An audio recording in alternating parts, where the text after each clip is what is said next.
नमस्कार प्रिय विद्यार्थियों, मेरे प्रिय मित्रों। चलिए, आज हम अध्ययन करते हैं अपने इस वीडियो में राम लक्ष्मण परशुराम संवाद के ऐसे 30 महत्वपूर्ण बहुविकल्पीय प्रश्नों का जो पूरे के पूरे पाठ को कवर करेंगे और परीक्षा के लिए भी अत्यंत उपयोगी होंगे। चलिए, तो पहला प्रश्न, परशुराम अपना गुरु किसे मानते थे? सबसे पहला प्रश्न है कि परशुराम अपना गुरु किसको मानते थे? राम को, शिव जी को, वशिष्ठ जी को या विश्वामित्र जी को? सही उत्तर आएगा शिव जी को। किसको मानते हैं? शिव जी को। अगला प्रश्न है, रामचरितमानस की रचना किसने की? रामचरितमानस की रचना किसने की? सूरदास जी ने, मीराबाई ने, तुलसीदास जी ने या इनमें से कोई नहीं? तो सही उत्तर आएगा प्रिय विद्यार्थियों, तुलसीदास जी ने। अगला है, परशुराम को क्या देखकर गुस्सा आता है? परशुराम जी को क्या देखकर गुस्सा आता है? लक्ष्मण को देखकर, टूटे शिव धनुष को देखकर, राम को देखकर या स्वयंवर को देखकर? तो यहाँ सही उत्तर आएगा टूटे हुए शिव धनुष को देखकर परशुराम क्रोधित हो जाते हैं। अगला प्रश्न है, शंभु धनु किसे कहा गया है? शंभु धनु किसे कहा गया है? शिव जी के धनुष को, शिव जी के महल रूपी धन को,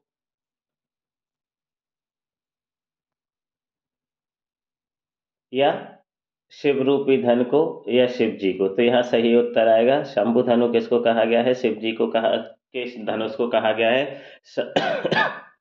सॉरी प्रिय बच्चों, थोड़ा सा स्वास्थ्य ठीक नहीं है। प्रश्न क्रमांक 5, भृगुकुल केतु किसे कहा गया है? भृगुकुल केतु किसे कहा गया है? विश्वामित्र जी को, राम जी को, राजा जनक को या परशुराम को? तो यहाँ सही उत्तर आएगा प्रिय विद्यार्थियों, परशुराम जी को। किसको कहा गया है भृगुकुल केतु? परशुराम जी को। अगला प्रश्न है, बार बार राजाओं से भूमि जीतकर ब्राह्मणों को किसने दान कर दी थी? किसने दान कर दी थी? राम जी ने, दशरथ जी ने, परशुराम जी ने या जनक जी ने? तो यहाँ सही उत्तर आएगा परशुराम जी ने। अगला प्रश्न है, लक्ष्मण जी ने अपने कुल की क्या विशेषताएं बताई हैं? ये जरूर बहुत महत्वपूर्ण प्रश्न है। लक्ष्मण जी ने अपने कुल की कौन कौन सी विशेषताएं बताई हैं? तो युद्ध नहीं किया जाता, ब्राह्मणों का सम्मान नहीं करते, ब्राह्मण गाय देवता और हरि भक्त पर वीरता नहीं दिखाते, इनसे शत्रुता नहीं करते या इनमें से कोई नहीं? तो यहाँ सही उत्तर आएगा ब्राह्मण गाय देवता और हरि भक्त इन पर वह वीरता नहीं दिखाते या इनसे शत्रुता नहीं करते हैं। आगे बढ़ते हैं हम प्रश्न क्रमांक 8 की तरफ। प्रश्न क्रमांक 8 कहता है, परशु जी ने शिव धनुष तोड़ने वाले को किसके समान अपना शत्रु बताया है? सहस्रबाहु के समान, लक्ष्मण के समान, रावण के समान या कंस के समान? तो यहाँ सही उत्तर आएगा सहस्रबाहु के समान। उन्होंने अपना शत्रु बताया था जिसने शिव धनुष तोड़ा है उसको। अगला है, विश्वामित्र ने किसे बच्चों के दोषों पर ध्यान न देने को कहा है? तो साधुओं को, राजाओं को, परशुराम को या स्वयं को? तो यहाँ पर सही उत्तर आएगा साधुओं को। अगला प्रश्न है, नाथ शंभु धनु भंज निहारा, ये शब्द किसने कहे? लक्ष्मण ने, राम ने, जनक जी ने या परशुराम जी ने? तो यहाँ सही उत्तर आएगा राम ने। अंतिम अगला प्रश्न क्रमांक 11, लक्ष्मण ने परशुराम के वचनों को किसके समान कठोर बताया है? लक्ष्मण जी ने जो परशुराम है उनके वचनों को किसके समान कठोर बताया है? तो यहाँ 4 विकल्प है हमारे पास, फौलाद के समान, वज्र के समान, लोहे के समान या पत्थर के समान? तो यहाँ सही आएगा वज्र के समान। किसके समान? वज्र के समान। प्रश्न क्रमांक 12, कौशिक किसे कहा गया है? कौशिक किसे कहा गया है? विश्वामित्र जी को, परशुराम जी को, राम को या जनक जी को? तो यहाँ सही उत्तर आएगा विश्वामित्र जी को कौशिक कहा गया है। प्रश्न क्रमांक 13, परशुराम जी ने लक्ष्मण को मारने का क्या कारण, ना मारने का क्या कारण बताया है? परशुराम जी लक्ष्मण को क्यों नहीं मारना चाहते हैं?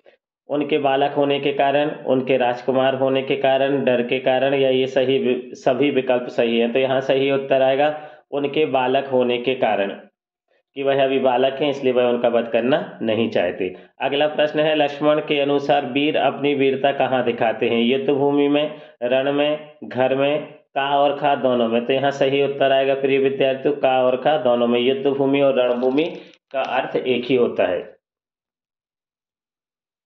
आगे बढ़ते हैं हम प्रश्न क्रमांक 15 की तरफ। प्रश्न क्रमांक 15 क्या कहता है? प्रश्न क्रमांक 15 कहता है, परशु राम ने किसके शील स्वभाव के कारण लक्ष्मण को ना मारने की बात कही है? राम के, विश्वामित्र के, दशरथ के या राजा जनक के? तो यहाँ सही उत्तर आएगा विश्वामित्र के शील स्वभाव के कारण। अगला प्रश्न है, सभी धनुष को एक समान किसने बताया है? राम ने, लक्ष्मण ने, विश्वामित्र ने या इन सभी ने? तो यहाँ सही उत्तर आएगा लक्ष्मण ने। प्रश्न क्रमांक 17, परशुराम ने सेवक किसे कहा है? परशुराम के अनुसार सेवक कौन होता है?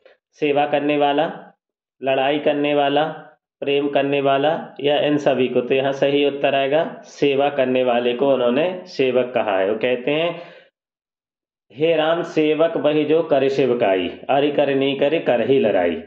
तो जो सेवा करने वाला होता है वही सेवक होता है। प्रश्न क्रमांक 18 है, किसके कहने पर परशुराम ने अपनी मां का वध कर दिया था? पिता के कहने पर, पत्नी के कहने पर, भाई के कहने पर या गुरु के कहने पर? तो यहाँ सही उत्तर आएगा पिता के कहने पर। हम आगे बढ़ते हैं प्रश्न क्रमांक 29 की तरफ। प्रश्न क्रमांक 19 क्या कहता है? प्रश्न क्रमांक 19 कहता है, परशुराम किस कुल को अपना शत्रु मानते थे? रघुकुल को, ब्राह्मण कुल को, क्षत्रिय कुल को या इन सभी को? तो यहाँ सही उत्तर आएगा प्रिय विद्यार्थियों क्षत्रिय कुल को। यहाँ थोड़ा सा आप भ्रमित हो सकते हैं कि रघुकुल नहीं, वो रघुकुल को नहीं, पूरे के पूरे क्षत्रिय समाज को ही अपना शत्रु समझते थे।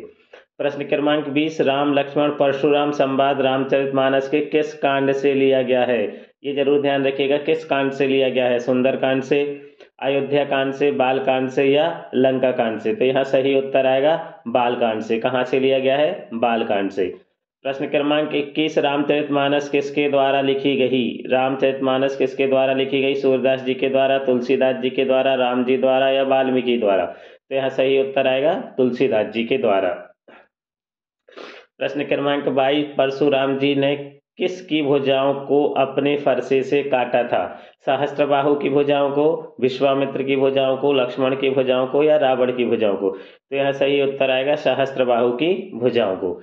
प्रश्न क्रमांक 23, परशुराम किसके ऋण से मुक्त हो गए थे और कौन सा शेष रह गया था? हमारे पास 4 विकल्प मौजूद हैं। पहला विकल्प है क्रमशः गुरु और पिता के ऋण से, मतलब गुरु और पिता के ऋण से मुक्त हो गए थे, और माता पिता और गुरु के ऋण से, विकल्प क्रमांक 2। तीसरा है सभी ऋणों से मुक्त थे, और चौथा है सभी ऋण शेष थे। तो देखिए यहाँ पर सही उत्तर है माता और पिता के ऋण से मुक्त हो चुके थे और गुरु का ऋण शेष रह गया था। मतलब किस से मुक्त हो गए थे? माता पिता के ऋण से मुक्त हो गए थे और गुरु का ऋण उनके ऊपर शेष रह गया था। प्रश्न क्रमांक 24, लक्ष्मण जी ने परशुराम के किस स्वभाव पर व्यंग्य किया है? उनके क्रोधी स्वभाव पर, बड़बोलेपन पर, मधुर स्वभाव पर या डरपोक स्वभाव पर? तो यहाँ पर सही उत्तर आएगा प्रिय विद्यार्थियों उनके बड़बोलेपन पर उन्होंने क्या किया है? व्यंग्य किया है। अब आगे बढ़ते हैं हम प्रश्न क्रमांक 25 की तरफ। प्रश्न क्रमांक 25 क्या कहता है?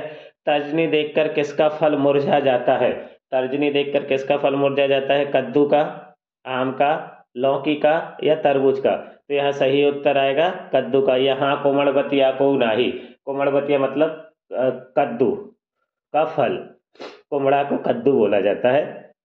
प्रश्न क्रमांक 26, परशुराम ने लक्ष्मण को किस पर कलंक के समान बताया है? भानुवंश के राकेश पर, रघुकुल के सूर्य पर, रघुकुल के केतु पर या इन सभी पर? तो यहाँ सही उत्तर आएगा भानुवंश राकेश कलंकु, मतलब भानुवंश के राकेश पर उनको कलंक के समान बताया गया है। प्रश्न क्रमांक 27, काछति लाभ जून धनु तोरे। यहाँ जून शब्द का क्या अर्थ है? यहाँ जो जून शब्द है इसका क्या अर्थ है? कमजोर या जीर्ण, वक्त, जून का माह या ये सभी? तो यहाँ सही उत्तर आएगा प्रिय विद्यार्थियों कमजोर या जीर्ण। प्रश्न क्रमांक 28, किसके वचनों ने परशुराम की क्रोध अग्नि में जल का काम किया है? हमारे पास 4 विकल्प है, राम के वचनों ने, लक्ष्मण के वचनों ने, विश्वामित्र के वचनों ने या जनक जी के वचनों ने? तो यहाँ सही उत्तर आएगा राम के वचनों ने। आगे बढ़ते हैं हम प्रश्न क्रमांक 29 और 30 की तरफ। प्रश्न क्रमांक 29 क्या कहता है? प्रश्न क्रमांक 29 कहता है, रामचरितमानस की रचना किस भाषा में हुई? अवधी में, खड़ी बोली में, भोजपुरी में या अवधी में? तो यहाँ सही आएगा अवधी में।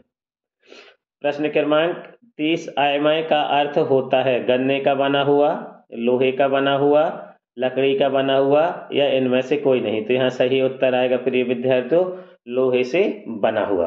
उम्मीद कर सकता हूँ कि ये जो वीडियो है ये आप लोगों को बहुत मददगार साबित होने वाला है। आपके अध्ययन में ये बहुत मददगार सिद्ध होगा। और इंतज़ार कीजिए, अगला वीडियो बहुत जल्द आने वाला है। किससे संबंधित होगा? हमारी अगली कविता क्या है? आत्मकथ।